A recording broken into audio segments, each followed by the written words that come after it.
자, 여러분 만나서 반갑습니다. 저희 선교 갔다 와서 지금 지난주에는 어떻게 저 없이 또 잘 모임 가지시고 하셨는지 모르겠습니다. 굉장히 오래된 것 같아요. 그냥 일주밖에 안 되는데 선교 가서 겨우 8일 있었는데 그냥 학생들하고 이제 올해는 이제 대학생들 유스하고 같이 가서 9명 갔습니다. 9명 갔는데 제가 농담을 했지만 작년에 아줌마들이 한 4-5명이 가셨어요. 이 아줌마 군단이 가시면 선교가 참 편합니다. 왜냐하면 제가 특별히 편해요. 리더가 다 해주시잖아요. 준비물도 제가 아무것도 안 갖고 가도 돼요. 그냥 한 아줌마들이 그냥 짐을 꽉꽉 챙겨 오시고 가보면 뭐 없는 게 다 없어요. 선교하는 동안에도 그렇고 방에 머무는데도 그렇습니다. 이번에는 어른이 이제 루페 말고는 저 하나밖에 없었잖아요. 다 대학생하고 유스면요, 얘들은 아무것도 안 챙겨옵니다. 제가 필요한 거, 뭐 화장품만 챙겨오는 것 같아요. 자기 옷하고. 그래서 뭐 있냐? 뭐 아무것도 없대요. 예. 게다가 이제 하나 좋았던 거는 우리 작년에 가셨던 그 아줌마들이 이제 작년에 가셨으니까 올해 뭐가 필요한지 잘 아세요. 그 준비물을 빵빵하게 챙겨주시고, 그리고 이 비닐봉지마다 이름도 다 써주셨어요. 이거 크래프트 할 때 요백 4개, 100개들이 이렇게 딱딱 써주셨어요. 근데 제가 전에 한국에 미국 처음 와서 한 20년 전에 아내가 한국에 들어갔습니다. 들어가면서 냉장고에다가 팩을 탁 해서 아침, 점심, 저녁 뭐 다 써갖고 넣어놨을 거 아니에요? 돌아왔더니 음식이 다 그냥 썩어 있는 거예요. 그래서 아내가 저보고 아니 이게 어떻게 된 일이에요? 음식을 다녔더니 저는 이제 제 대답이 거기 그런 게 있었어? 몰랐다는 거죠. 예. 우리 애들도 똑같아요. 이 아줌마들이 전부 팩으로 아주 잘 챙겨주셨어요. 그것도 못 챙기고 선교지 이제 교회를 딱 가서 야 이거 필요한 거 어딨냐? 없대는 거예요. 그래서 애들을 다 어사인을 해가지고 너는 이거 갖고 너는 요거 챙기고 너는 저거 챙기고 걔들 가보면 또 왜 이게 요거밖에 없냐? 왜 50개밖에 없냐? 100개가 있어야지. 잘 모르겠는데요. 뭐 이제 애들은 그렇게 대답을 합니다. 이제 그런 게 이제 속 터지죠. 애를 데리고 가면은 그게 좀 답답하긴 한데 좋은 거는 그 나쁜 점이고 좋은 점은 아이들이 너무 잘 놀아요. 논다는 게 이제 선교하면서 자기들끼리 이렇게 즐겁게 한다는 거죠. 자기들끼리 노래 부르고 막 선교지에서 막 힘들게 선교하고 돌아오는 버스 안에서 또 막 옛날에 어머님들하고 있을 때는 그냥 잠만 잤는데 자기들끼리 버스 안에서 또 막 노래 부르고 찬양합니다. 가면 선교지 가면 그냥 계속 찬양하면서 애들이 다녀요. 네, 참 좋습니다. 선교지에 이제 우리가 쿠바에 저는 4번째 갔고 저희 교회는 3번째 갔습니다. 저희 교회 3번째 가니까 이제 관록이 좀 붙었어요. 처음에는 진짜 못 모를 것 같고 그래서 처음에 이제 제대로 이제 조금만 선교를 하고 두 번째는 진짜 야심차게 갔어요. 이번에는 이렇게 해버리라. 그러다 이제 작년에 가서 너무 많이 하는 바람에 다들 지쳐가지고 막 중간에 탈수증 걸리고 다 고생했습니다. 근데 3번째 가니까 이제 균형을 잡게 됐어요. 이 정도로 해야 우리가 살아남는다. 이 정도로 해야 충만히 이제 선교한다. 그래가지고 아주 우리가 심하게도 안 하면서 근데도 또 작년만큼 다 돌았어요. 작년에도 9교회 돌았는데 올해도 9교회 돌고 근데 그러면서 힘 조절을 해가면서 오후 교회는 짧게 그리고 저녁에 무리하지 않고 이렇게 힘 조절을 해가면서 하니까 굉장히 은혜롭고 좋았습니다. 제가 쿠바에 대해서 말씀드렸지만 쿠바는 60%가 카톨릭 국가예요. 그렇지만 카톨릭이라고 할 수 없는 카톨릭입니다. 우리가 이제 전문용어로 싱크레티즘이라 그래요. 혼합주의라는 건데 지방 문화와 지방 미신과 개신교가 너무 기독교가 너무 섞여서 기독교인지 아닌지 구분도 안 가요. 제일 쉽게 알 수 있는 것은 60%가 카톨릭이라 그래도 통계마다 다른데 예배를 참석하는 인구는 1.5%. 에서 5% 사예요. 교회에서는 카톨릭에서는 5%가 참석한다 그러고 사람들이 조사하기는 1.5%도 안 가는 것 같아. 근데 교회라고 하기 어렵습니다. 카톨릭이라고 어려워요. 기독교가 뭐 60% 카톨릭인데 1.5%가 교회를 정기적으로 참석한다니 기독교 교회 아닙니다. 예, 그리고 나면 개신교가 요즘에 이제 부흥돼서 한 5% 정도 돼요. 그러면 80%의 사람들은 카톨릭이라고 하건 말건 샤머니즘입니다. 그 아프리카 토속 종교를 믿고 그 점치는 사람한테 80% 사람들이 그 아프리카 토속 종교 점을 치고 노래를 부르고 뭐 그걸 예배를 다녀요. 그러니까 기독교 국가라고 할 수가 없습니다. 카톨릭 60%는 아무 의미가 없어요. 제일 쉽게 얘기하면 그냥 기독교 5% 이렇게 생각하면 됩니다. 지금 개신교, 기독교 5% 이렇게 생각하면 돼요. 그런데 놀라운 것은 저희가 그 중앙아시아도 선교를 가잖아요. 근데 중앙아시아는 뭐 기독교 거기도 5% 10%일 거예요. 거기는 이 기독교가 느낌이 촛불을 어두운데 제가 키는 느낌이에요. 어두운데 촛불을 켜서 교회가 이렇게 촛불처럼 막 뚝뚝뚝 서 있구나. 그러면서 이제 막 살려고 하는구나. 아, 쿠바는요, 촛불이 아니라 횃불을 들고 있는 느낌입니다. 여전히 80%가 교회를 안 믿으니까 어둡지만 교회마다 약하지 않아요. 바람에 불어서 꺼질 만한 교회들이 아닙니다. 횃불처럼 강하고요. 마른 땅에 그냥 불을 딱 대면 불이 확확 퍼져나가는 그런 느낌이 있습니다. 그래서 교회가 성장하는 교회를 보게 되고, 그래서 제가 이 쿠바를 좋아하는 이유를 말씀드렸잖아요. 우리가 가나안 나라를 선교 갈 수도 있어요. 가나안 나라에서 많은 걸 배울 겁니다. 가장 일반적으로 가나안 나라에 설교 가면, 야, 우린 정말 복 받고 사는구나. 미국에서 우리가 이렇게 살면 안 되겠다. 이거는 일반적으로 느낄 수 있는 마음이지만, 쿠바 가면 그냥 힘든 나라가 아니라 선교가 이루어지고 있는 나라, 기독교가 막 폭발하고 있는 나라. 그러니까 사도행전적 기독교를 경험할 수 있는 그런 곳입니다. 아마 제 생각에 우리나라도 20세기 초반에 그랬을 거고, 아마 1980년에 우리나라가 최고의 호황을 누렸어요. 기독교가. 1980년을 한국에서 기독교를 지내신 분들은 그 뜨거운 열기를 알고 있습니다. 막 전도사, 목사들이 넘쳐나고 찬양 예배들이 넘쳐나고 교회 프로그램들이 넘쳐나고 교회가 막 성장하는 그런 시대가 있었는데, 그런 느낌을 가서 받을 수가 있어요. 아쉽게도 미국에 오래 살았으면 그런 느낌을 받은 적은 굉장히 오래된 거고, 어떤 사람은 평생 몰랐을 수도 있습니다. 우리 아이들 같이 여기서 미국에서 지금, 미국에는 그런 부흥이 60년대 50년대에 끝났죠. 그러니까 그 이후에 태어난 사람들은 미국에서 그런 부흥의 열기, 기독교는 이래야 되는 거구나, 교회는 이런 거구나, 그걸 경험해 본 적이 참 없다는 게 아쉽고, 그래서 쿠바를 데려가는 겁니다. 이게 기독교다. 그렇게 빌빌대는 게 아니라 기독교는 이렇게 불처럼 타오르는 게 기독교다. 이래서 저 아이들을 쿠바로 데려가는 이유가 있고, 제가 다 좋았는데 얼마나 좋았으면 한 가지 후회하는 게, 큰딸도 데려갈 걸. 큰딸이 2년을 갔는데 3년 차에 이번에 고등학교 2학년 3학년이니까 제가 안 데리고 갔잖아요. 그러면서 제가 이렇게 좋은 거를 제가 큰딸도 다시 꼭 데리고 올 걸. 그런 후회를 할 정도로 아주 선교가 은혜가 넘치고 좋았습니다. 우리도 가면 일을 합니다. 아까 말씀드린 대로 기독교가 5%밖에 안 돼요. 그러니까 동네에 이 쿠바는 교회가 하나 생기면요, 20명이 넘으면 선교 시작합니다. 놀라운 거예요. 제로부터 시작해서 목사하고 목사님 가족해서 3-4명이 시작해서 성도 20명 되면 바로 다른 교회 도와주기 시작합니다. 자기가. 그러니까 기독교가 막 퍼져나가는 거예요. 안 퍼져나갈 수가 없습니다. 근데 그럼에도 불구하고 주변의 이웃들은요, 교회를 한 번도 와본 적이 없는 사람이고, 교회라는 팻말도 없고, 교회란 건물도 대부분이 없고, 자기 집에서 가정교회 시작하니까, 그러면 우리처럼 이렇게 입간판을 세운 것도 아니니까 저희 교회가 있는지도 모릅니다. 그래서 5명 애들 6명 새로 시작하는 교회 그런 데 있으면 우리가 가요. 그러면 이제 우리가 그 아이들한테 기념품 풍선하고 나눠주면서 전도를 내보냅니다. 5명이 나가면 50명을 끌고 와요. 그 동네 아이들이 그냥 교회를 다니건 말건, 야, 미국인들이 왔단다. 물건을 들고 왔단다. 한국에서 옛날 생각나실 거 아니에요? 그러니까 다들 호기심에 또 뭔가 좀 받을까 하고 한 50명 정도가 몰려옵니다. 그럼 이제 그 애들 데리고 우리가 BBS를, 여름 성경학교를 치러주는 거예요. 그러니까 한 번도 교회 오지 않은 40-50명의 아이들이 우리 때문에 그 교회에 한번 와보게 됩니다. 그럼 거기 교회가 있다는 걸 알게 되고 즐거우면 또 오게 되는 거예요. 그러니까 우리도 크게 전도의 일을 거기서 도와주긴 합니다. 물론 그 사람들이, 거기 목사님들이 너무 신앙적으로 강하니까 우리가 이렇게 하는 게 열매를 맺을 수가 있어요. 또 하나는 우리가 이렇게 선물도 많이 주고, 또 우리가 헌금도 하고 옵니다. 제가 말씀드렸지만 평균 월급이 25불이에요.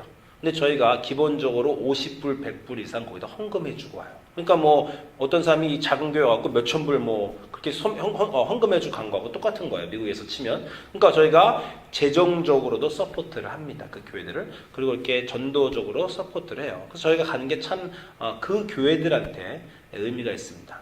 작년에는 정말 판자처럼 막 쓰러져가는 홈리스 집 같은 그런데 교인들이 100명이 넘어서 막 열심히 예배드리는 걸 보고 한국교회 장로님이 하나 오셔가지고, 이거 교회 짓는데 얼마요? 2만 불, 3만 불입니다. 내가 내겠소. 그래가지고 교회가 하나 생겼어요.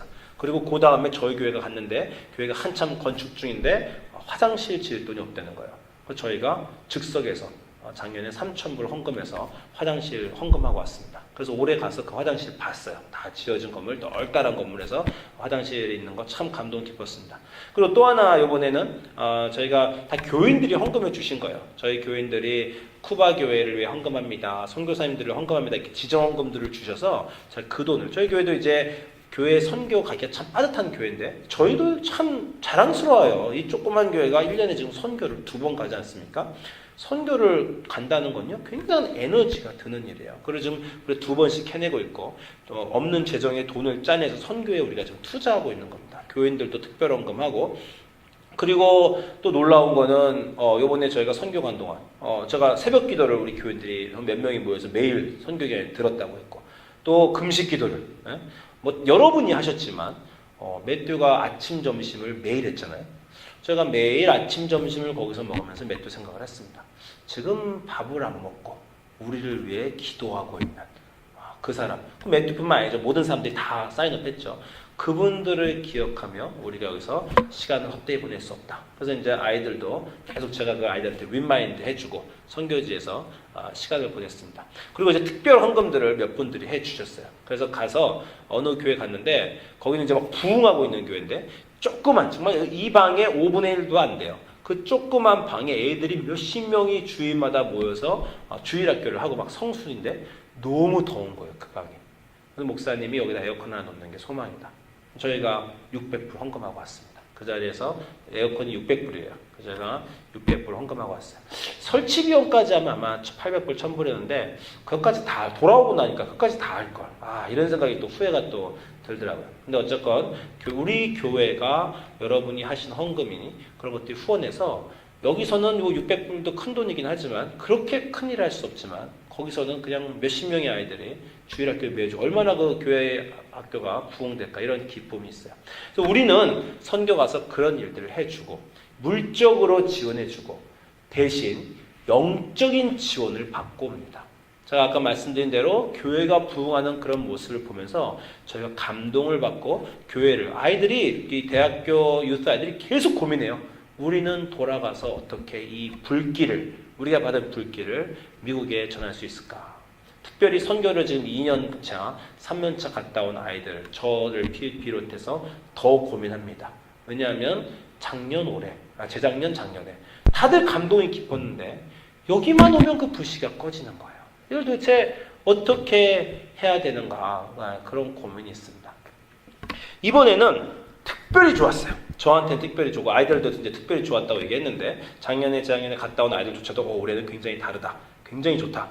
완전 다르다. 이런 느낌을 가졌는데 왜 그렇게 다를까 생각했는데 아마도 여러분의 기도 덕분인 것 같습니다. 금식 기도하시고 새벽 기도를 교회에서 해주니까 거기 선교지에 이렇게 느낌이 달랐던 것 같아요. 가서 저한테 참 좋은 영적인 은사가 있었는데 이제 제가 말씀드린 대로 선교지 가면 영적 전쟁입니다. 여기하고 달라요. 기독교 국가인 나라와 다릅니다. 기독교가 5%밖에 없는 곳에서는요. 어떤 교회는 벌써 무당이 살던 집을 사서 집이 터가 넓어서 거기다 교회를 지었어요. 그러면 교회에 들어가면서 이 영적 전쟁이 엄청 느껴집니다. 이 30년 동안 무당이 살던 이 집에서 이 무당이 섬기던 지방 귀신들을 다 몰아내고 하나님의 예배를 거기에 성립하는 일이 정말 어려워요. 목사님 보면 얼굴이 막 힘들어와서 영적으로 아주 그냥 찌그러져 있습니다. 같이 목사님에서 기도하고 왔는데 제가 거기서 예배를 드리다가 하나님이 이렇게 비전을 보여주셨어요. 이 나라가 기독교가 5%인 나라는 영적으로 아주 캄캄하구나. 가면 깜깜해요. 복음이 들어가지 않은 나라는 깜깜합니다. 나라가 깜깜해 영적으로 깜깜해요. 그런데 그 영적으로 깜깜한 나라에 사람들이 모여서 예배터를 정하고 예배를 딱 시작하니까 거기서 빛이 나더라고요. 예배가 빛이구나. 제가 처음 알았습니다. 저 예배가 중요하고 영적인 제가 선교지를 몇 번 가면서 하나님이 조금씩 이 선교지에서 영안을 열어주셨는데 제가 옛날 러시아 갔을 때 한번 얘기했지만 이번에 영안을 확 키워주셔가지고 제가 확 보이더라고요. 지금 이 어두운 곳에 교회가 와서 여기 이 지방신, 잡신, 귀신들 막 그 무당들, 우상들이 널려 있는 곳에 사람들이 교회를 세우고 하나님의 이름을 선포하고 거기서 주님의 이름을 찬양하니까 거기서 빛이 쫙 나와서 이 어두운 곳에 영적인 횃불이 되는구나. 영적 지진이 일어나는구나. 제가 느꼈습니다. 제가 아마 특별히 한국 사람이라 그 무당들 있는 곳에서 자라서 그런 걸 더 잘 아는 것 같아요. 교회가 영적 지진을 일으킵니다. 교회가 어두운 곳에 빛을 밝히고 예배가 그런 일을 합니다. 여러분이 그 일을 아셔야 돼요. 제가 거기 교인들한테도 그렇게 말했어요. 너희들이 지금 모여서 신나게 노래 부르고 찬양하고 있고 그것도 너무 아름답지만 지금 무슨 일이 일어나는지 알면 좋겠다. 하나님이 너희의 영안을 열어주셔서 지금 일어나는 일을 알면 좋겠다. 이곳 어두운 곳에 너희들의 예배가 지금 빛을 밝혀서 하나님의 빛을 전파하고 있는 거야. 그래서 20명이 모이고 그 20명이 모여서 또 다른 교회 전파하면 이 빛이 또 그래서 그 쿠바 전체의 이 깜깜한 영적 깜깜한 곳에 하나님의 빛이 쫙쫙쫙 퍼져가는구나. 그래서 제가 교회는 예배는 제가 지난 10년 동안 고민하지 않았습니까? 개척교회하고 교회란 무엇인가? 예배란 무엇인가? 여러 가지 답을 하나님이 주셨지만 이번 선교여행 가서 제가 느낀 또 하나 받은 크다는 대답은 예배는 영적 전쟁터구나. 여러분이 드리는 예배도 같습니다. 이 나라가 기독교 국가라고 하지만 여러분 다 아시듯이 그냥 쇠락해가는 기독교 아닙니까? 기독교가 그 기독교의 힘을 잃고 기독교의 껍질 무늬만 있는 점점 10년 앞을 기약할 수 없는 통계적으로 그런 나라들에 여러분이 있습니다. 그런 영적으로 다시 어둡고 습하고 곰팡이가 낀 이 나라에 여러분이 여기 와서 예배를 드렸는데 그 예배가 하나님의 이름이 온전히 선포되고 찬양이 울려 퍼지고 예수님이 그리스도라는 그 놀라운 진리가 선포되는 그 예배가 있다면 그 주변에 빛이 되는 겁니다. 빛으로 밝혀지기 시작하는 겁니다. 여러분이 예배 오셔서 그걸 아셔야 돼요. 그냥 아침에 주일 아침 1시간 때우시러 온 게 아닙니다. 그냥 내 마음의 평안을 그냥 안식일 하나 지키시러 온 게 아니에요. 이곳 어두운 세상에 영적 싸움을 하러 여러분이 예배 오시는 거고 그 영적 싸움을 하러 일요일 아침에 오실 때 힘들죠? 그 전쟁터 나가는 겁니다. 여러분 일요일 아침에 나가서 군장 다 챙겨가지고 일주일 동안 내내 훈련하다가 군장 챙겨서 지금 여기 오시는 거예요. 그래서 지금 여러분이 예배를 방해하고 어둡게 하고 우리의 마음을 어지럽히는 그런 곳에서 이 예배를 통해서 지금 빛을 하나 밝히는 겁니다. 그게 오늘 구절에서 말하는 거예요. 너희가 세상의 빛이다. 예수님께 말씀하시는데 거기 가면 확 느껴집니다. 교회가 빛이구나. 예배가 빛이구나. 이게 없으면 그냥 깜깜해요 거기가. 그러니까 시골 마을에 딱 갔는데 영적으로 그냥 거기 막 아프리카 노래 막 그 찬양들 드리고 우상들 드리고 그냥 경제적으로 정치적으로 영적으로 깜깜합니다. 그런데 사람들이 모여서 예배를 딱 드리는데 흔들립니다. 영적으로 흔들리고 예수 그리스도의 이름이 선포되고 여러분도 아시지만 예수 그리스도의 이름이 예수님의 하나님의 이름이 선포되면 그곳에 있는 그 잡신들이 떨고 나가는 겁니다. 그래서 거기에 그 어두운 곳에 정말 등대처럼 빛처럼 교회가 탁 쓰는 것이고 거기 사람들이 모여서 예배를 드릴 때마다 그 빛이 확 올라오시는 거예요. 그게 쿠바에서 일어나는 겁니다. 가서 보셔야 돼요. 그리고 여러분도 여기서 그 일을 해내셔야 됩니다. 예배 올 때 가벼운 마음으로 오지 마세요. 내가 오늘 또 영적 전쟁을 싸우러 간다. 미국이 뭐 결코 쿠바보다 영적으로 좀 낫다고 할 수 있는 나라가 아닙니다. 박해가 없다 뿐이지만 뭐 여러 가지 디스트랙션 더 심해요. 여기서 내가 오늘도 이 세상 모든 것에서 마음이 흔들리고 걱정, 돈 거기는 정말 함께 집중할 수 있어요. 여긴 집중할 수가 없습니다. 여러분 스스로도 싸우시는 거고 이 사회, 이 영적으로 싸우는 거예요. 제가 어떤 사람이 복음을 받아들이는 거에 대해서 제가 좀 보았더니 이렇습니다. 먼저 영적으로 해방돼야 돼요. 어떤 사람이 하나님을 안 믿으면요, 아무리 복음을 전해도요 들어가지가 않습니다. 왜냐하면요 귀신이 그 사람을 잡고 있어요. 사탄이 내 거야! 그리고 붙잡고 있습니다. 거기다 대고 여러분이 기도하셔야 돼요. 기도와 예배로 영적으로 그 악한 영을 먼저 내쫓아내시는 겁니다. 기도와 영으로. 그리고 나면 악한 영이 떠나고 나면 그 사람한테 복음을 전해줘야 돼요. 이 두 단계입니다. 복음도 말해야 되지만 먼저 영적 전쟁을 해야 돼요. 그 두 가지가 돼야 안 믿는 사람이 하나님을 영접하게 됩니다. 여러분이 드리는 예배가 이 주변에 있는 사람들, 이곳에서 빛이 돼야 돼요. 여러분이 드리는 기도와 예배를 통해서 영적으로 이 지방 사람들을 해방시켜 줘야 됩니다. 그리고 나가서 교회가 목회를 하고 사역을 해야 사역이 이루어집니다. 그 영적 전쟁을 하신다는 것을 매주 기억하시고, 예배 때 올 때마다 그 인상 가서 내가 오늘 예배 때 가서 풀무질 해야지.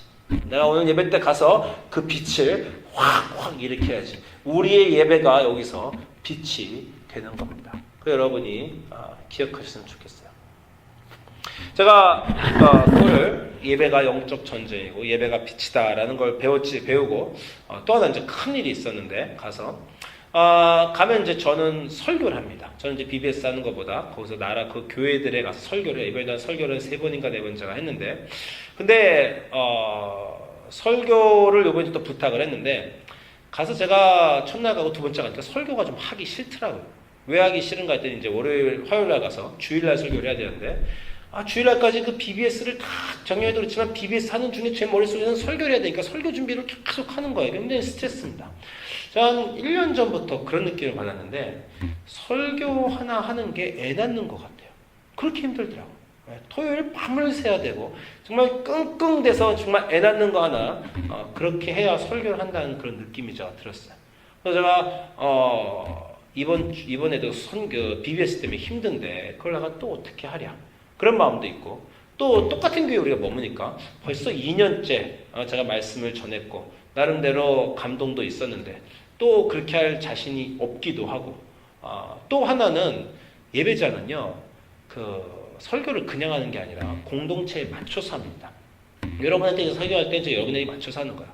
쿠바 사람들이 저하고 너무 달라요. 영적으로도 다르고, 그래서 내가 그 사람들에게 설교를 하는 것이 좀 맞지가 않다. 그 사람들의 목자인 그 사람의 양해야지 내가 하는 게 좀 아닌 것 같다. 그래서 제가 이제 화요일에 도착해서 BBS 처음 하고 수요일 아침에 루페랑 앉아서 루페가 이제 루페는 또 루페 나름대로 설교를 통역할 준비를 또 빵빵하게 하고 온단 말입니다.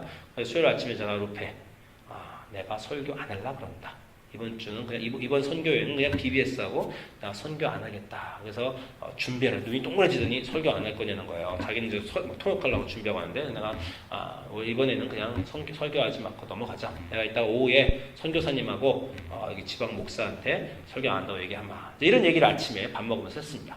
그리고 이제 오전에 우리 BBS를 갔어요.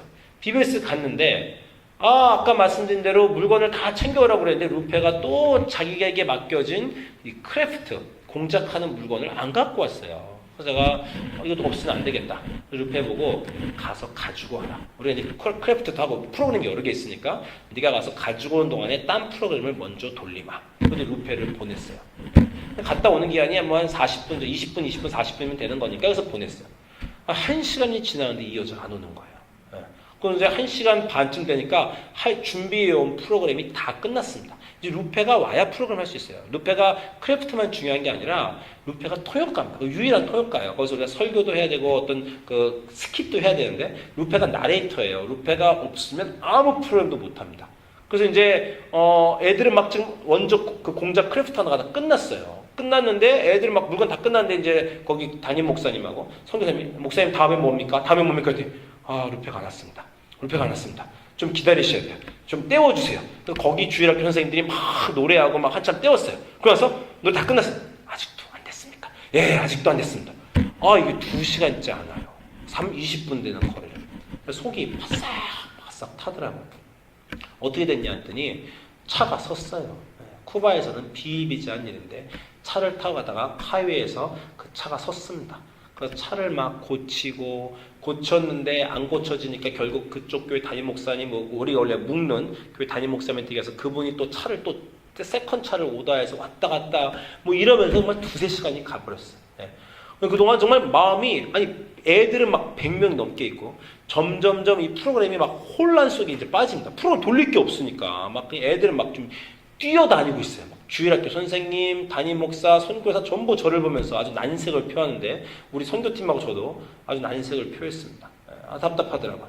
그래서 제가 기도를 이제 또 했죠. 바깥에 나가서 하늘을 보면서 제가 이 루페는 도대체 어디 있습니까? 이제 제가 몇 가지 아는 스페니시 돈데 에스타 루페. 루페는 어딨나? 이런 루페는 어디로 가버렸냐? 이런 뜻입니다. 돈데 에스타 루페. 루페는 도대체 어디로 가버렸습니까? 그 여자가 지금 내 입인데 이 여자가 내 입인데 이 여자가 없으니 아무것도 할 수 없는 거예요. 너무 답답한 거예요. 그래서 제가 도대체 루펜 어디 가고 루펜 어디 있습니까? 막 속이 바싹바싹 타. 정말 애들이 100명이 넘게 막 뛰어다니고 있으면요. 그런 생각밖에 안 나요. 바싹바싹 속이 타들어가는데 1시간, 2시간 네. 하나님이 말씀을 하시더라고요. 네가 오늘 아침에 설교를 안 한다 그럴 때 그게 내가 느끼는 마음이다. 네가 필요한데 네가 내 입인데 네가 그 일을 안 한다니 나도 네 입을 없애마.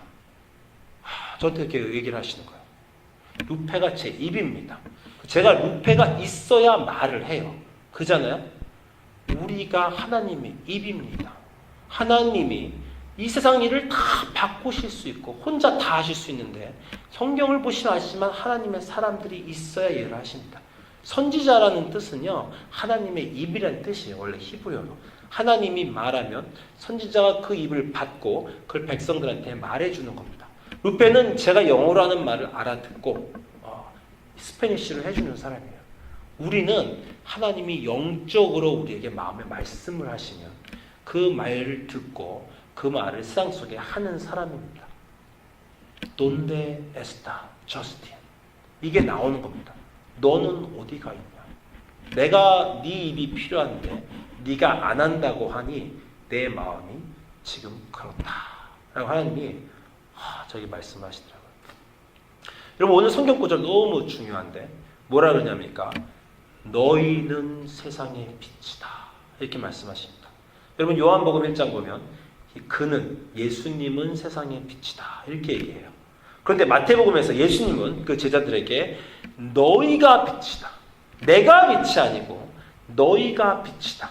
너희가 빛을 내줘야 된다. 라고 말씀을 하시는 겁니다. 근데 빛을 내야 되는 사람들이 빛을 안 내고 있으면 빛이 퍼져나가지 않는 겁니다. 하나님이 빛을 주십니다.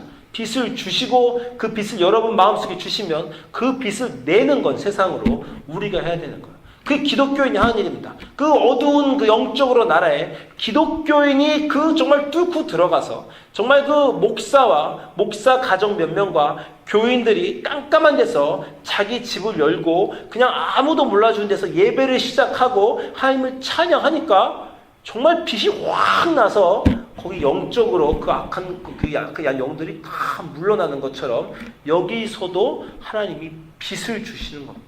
너희들이 빛이다. 기독교인 너희들이 거기에 모여서 참 예배를 드릴 때 그 어두운 곳에 빛이 나가는 것이다. 너희가 빛이다. 산 위에 있는 동네가 숨겨지지가 않는다. 너희가 거기서 빛을 내면. 근데 너는 어디로 갔냐? 넌 도대체 뭘 하고 있냐? 그게 하나님이 제 마음속에 주시는 말이었습니다. 제가 너무 답답한 거예요. 루펜 도대체 어디 가서 내가 그 여자가 필요해서 내 옆에 딱 있어서 내가 말하는 걸 통역을 해줘야 되는데 그저 없으니까 일이 아무것도 안 돌아가는 거예요. 그 답답한 마음이 하나님이 우리를 보고 느끼시는 그런 마음입니다. 내가 너희를 불러서 복음을 알게 하고 하나님을 영접하게 하고 세례를 주고 성역 공부를 시키고 말씀을 네 안에 주었는데 너는 어디 가서 뭐라고 했길래 내가 네가 필요할 때 말씀을 안 전한다 그러는 거냐. 여러분 제가 아까 잠깐 말씀드렸지만 설교를 한 번 하는 일이 언젠가부터 너무 힘들고 애를 낳는 것 같아요. 그래서 제가 우리 딸한테 그런 얘기 했습니다. 야 아빠가 설교하는 게 요즘 너무 준비하는 게 힘들다. 한 번 하는 게 애를 낳는 것 같다. 일주일에 한 번씩 애를 낳는 아빠를 좀 생각해봐라. 이렇게 제가 딸한테 반농담을 했어요. 그때 우리 딸이 여러분도 알지만 우리 집에 닭을 키우잖아요. 딱 저한테 아빠 닭은 알을 맨날 낳던데? 이렇게 얘기를 하는 거예요. 제가 농담으로 참 웃었습니다. 그죠? 제가 닭을 살 때 주인한테 물어본 얘기 여러분한테 했죠. 닭을 살 때 닭은 알을 얼마큼 낳습니까? 7개월쯤 되면 알을 낳고 1년에서 1년 반 정도 알을 낳다가 그만 납니다.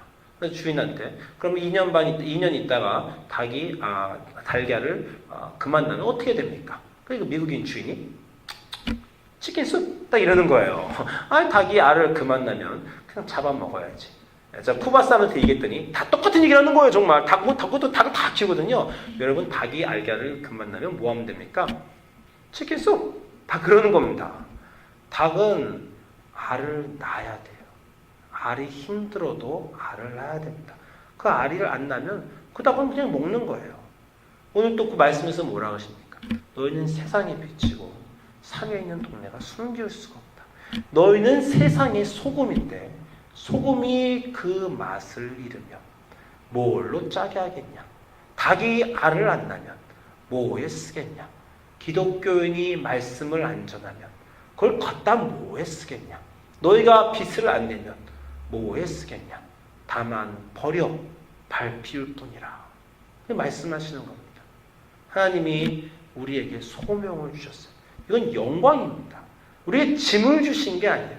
영광을 주신 거예요. 너희 아무것도 아니고 그냥 왔다 갔다 그냥 자기 삶에 바쁘고 먹고 살고 그냥 그런 거에 바쁜 너희들한테 그냥 거룩한 소명을 주마.